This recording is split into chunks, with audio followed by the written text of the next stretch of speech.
Okay, so I got the other one done this morning. Sorry I didn't videotape it, but kind of went the same way. Put down acetone and xylene and use a dull kind of a razor blade on a scraper to get all that plastic crap and goop and all that kind of junk and scrub like crazy. Put down your contact cement and go to town.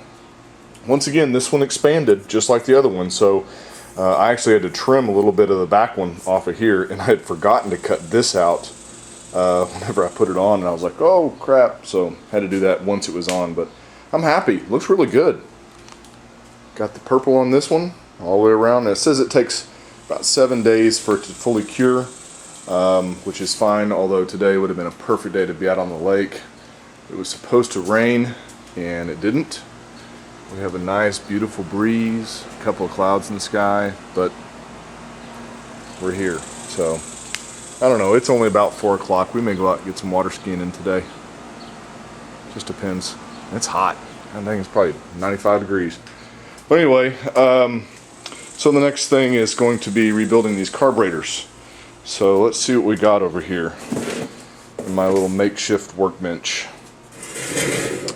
So it looks like, get all this junk out of the way, put one of these up over here, put one of these up over here, get our tools. I tell you, I can't stress about staying organized, but I'm so bad about that. When I get to working and I don't stay organized, I lose shit. So, alright, so here's our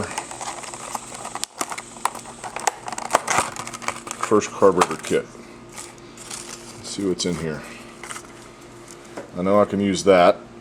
That is a little butterfly that goes on the inside of one of the, what do you call it? The back side of that. I guess it's the metering valve. Got your diaphragm.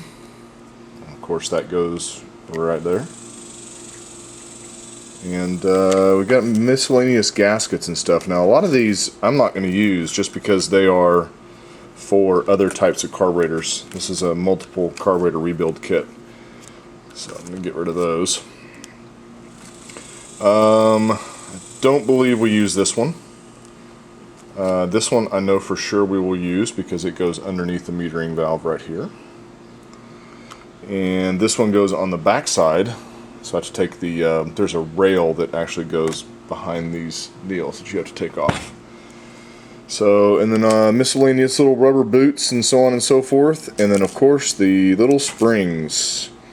Not sure which one's which, but we're going to find out. I'm going to try to, when I pull this spring out, I'm going to try to match the spring that came out, or just use this exact spring. I'm not quite sure yet. They all feel pretty close to the same spring tension, but only a vacuum tester or a pressure tester can tell you that.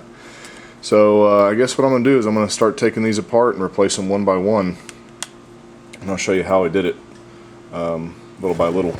Now, if you remember, I went through all these carburetors last week, cleaned them up, blew all the passages out. This one was very restricted, so I blew carb cleaner down through there, got it all nice and clean, blew high compressed air through it, put some rust prohibitor on the screws, and basically put it back together, and then I found my rebuild kits. So I'm going to go ahead and rebuild it properly. I've taken off the fuel inlets on all the carburetors. It sits right on top here on all three. Now you notice this one is a much nicer looking than this one. It's because I just replaced this O-ring or gasket that goes all around. It's just a simple oh gosh, you know, rubber gasket, and it's kind of hard to get out. I had to stick a little flathead screwdriver down in there to get it kind of started to pull it on out, and it just pops on out. So with that being said, I'm putting it back in here. Oh, and it's hard to do with one finger or one hand. There we go. There we go. So anyway, this is back in here, and then of course you'll put the top back on it. Now, one crucial thing is that each one of these has a little fuel filter in it, and what you want to do is you want to blow that out and clean it out with carb cleaner and your air, you know, your air, compressed air, just to make sure it's not clogged up. And this thing is just squeaky clean, so I'm happy. So this one's done. So what I'm going to do is I'm going to take the rest of these off on either side. So these just, it's kind of hard to get up underneath there.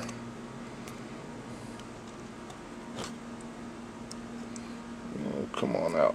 Oh, there we go. Okay, so, and this one feels much stiffer. So obviously the fuel and the years have gotten to this. So I'm putting all my extra stuff down in here. So what we need to do is we need to go up here and open up another carb kit. God, I've got some crap up here. Alright, so there's a oil pump. Still works, throw it down there. And let's open up this. There we go.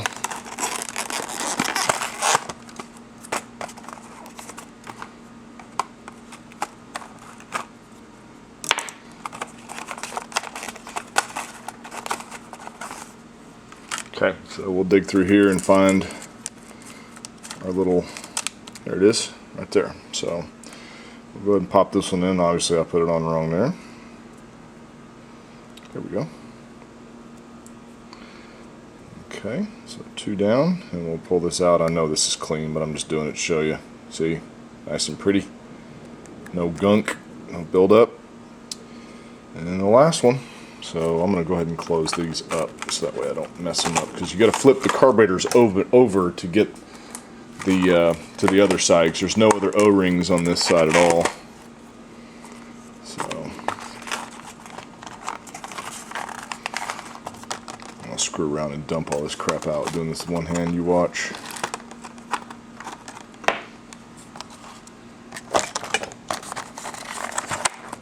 Putting the camera down.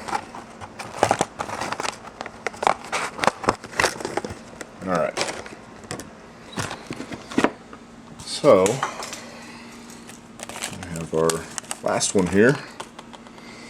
You can kind of see the difference. I don't know if you can see it on camera or not, but this is definitely a lot worse looking shape. It's kind of a grayish color, nastiness, compared to the new one. God dang, these things just do not want to come out of it. There we go. Alright, so third one down. I'll throw this guy in here. Now, the key thing here is each one of these carburetors is connected together with some type of linkage. So that way when you press the throttle on this side, it turns all the linkages together. Well, when you take this little backer bar off right here, all these things become kind of independent and they'll move around. Now, I learned from my other carburetors that if you get them apart, it's a nightmare to get these little springs back on there. So it is really not fun. So therefore, I recommend to, if you can, have these things on a flat surface. I turn the light on. You see these little things. They've got little spring-loaded pots that are, preset. So I would recommend highly, getting these on a flat surface. That way you can work on them. So, all right. So we're all good. And make sure when you put this back on, you see how that thing's got a little teeny hole in it right there? That's always going to be your mag cylinder carburetor, because what you want is that's the return to the fuel line. Now on my 750, that little pinhole is actually in the fuel line itself. So anyway, I'm going to go ahead and put these back on. So you just put these back on in the same way you took them off, by just screwing these down, and I'll show you the guide plate here in a second.